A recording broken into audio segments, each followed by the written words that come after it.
140, now it's going to be at 147. Yeah. What do you think is different about it being at 147 versus 140? I think at 147, it's more of a natural weight for me. I mean, look, Crawford is a great name in boxing. He's a very dangerous opponent. He's an opponent that is you know, up there as one of the best pound for pound fighters in the world. So I mean, that's the reason I'm taking it. I mean, look, I want to fight the best out there, and this is just going to motivate me to win this fight and work hard in this fight, because it's very hard to, when you fight in the likes of Vargas's, when you fight in the Legrecos, it's very hard to motivate yourself, because you know you're going to go in the ring and win the fight. When a fight like this is only going to motivate you and make you train and work hard, because you know that you're probably the underdog going into this fight. You have to prove a point. Now, this is where legends are made, in a fight like this, where you beat a name like Crawford, who people are probably not expecting you to win, beating him, and then said, everyone, see, I told you what I was going to do, and obviously then being remembered as a great champion. So this is probably my fight now, and I've always said this is probably my last chapter of my career. So this is the fight that is maybe going to make me that legend, give me that legendary status by beating Crawford, which is going to be hard, don't get me wrong.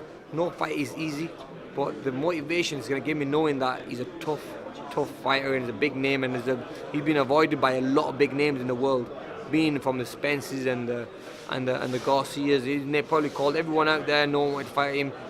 So I think it's a time where I stand up and say, look, I'll take that fight. You said it's the hardest fight of your career. You know what? Maybe not the hardest fight, because obviously fighting Canelo was stronger, bigger, physically stronger.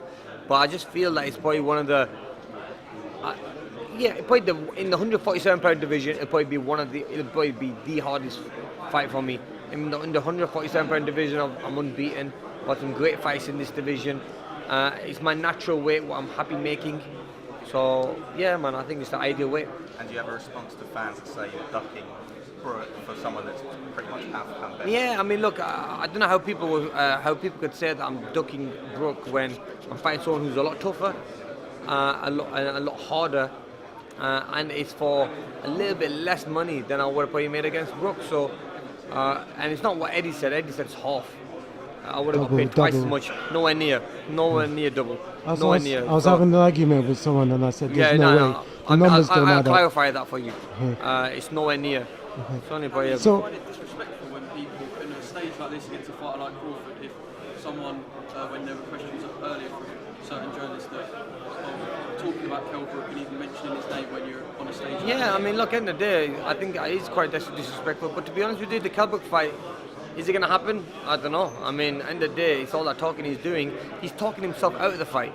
You know what I mean? If he really wanted the fight, he'd be quiet and say the fight will come to him. But he's not doing that way. What he's doing is he's talking his way out of the fight. He's trying to be. He's talking all this trash where he's killing the fight. He couldn't sell his own hometown arena when he fought in Sheffield. So that's one thing that's wrong.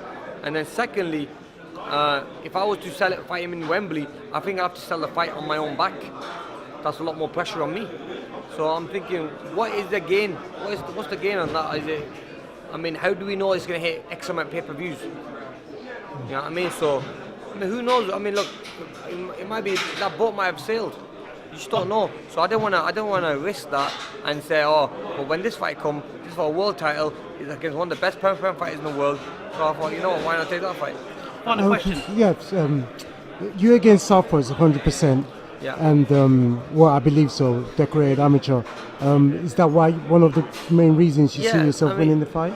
This will be more of like a stylistic fight. It'll be a lot of skills, hit, move, make him miss, keeping it long, keeping the jab going. He'll turn southpaw. If he just switches to southpaw, I'm a very good fighter against southpaws. Some people get put off against southpaws. I do well against orthodox, and I do even better against southpaws. So whatever he wants to do, I'm going to be ready for.